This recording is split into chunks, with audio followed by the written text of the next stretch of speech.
శుభోదయం. నా పేరు కేదార్నాథ్ సాయి. నేను 7వ తరగతి చదువుతున్నాను. నేను ఇప్పుడు అడవి నిర్మూలన ప్రభావాల గురించి చెప్పబోతున్నాను. అడవి నిర్మూలన వలన వాయు కాలుష్యం, నీటి కాలుష్యం పెరిగిపోతుంది. అడవిని నిర్మూలించటం వలన భూతాపం పెరిగిపోతుంది.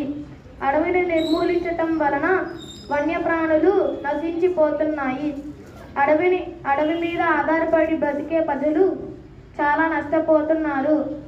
అడవి నిర్మూలన వలన ఔషధ గుణాలు కలిగిన మొక్కలను కోల్పోతున్నాము. అడవి నిర్మూలన వలన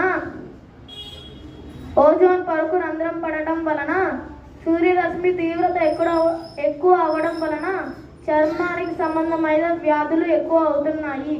అడవి నిర్మూలన వలన అడవిలో బ్రతికే గిరిజనులు పట్టణాలకు తరలి వస్తున్నారు. పట్టణ జనాభా ఎక్కువ అవుతుంది. అందుచేత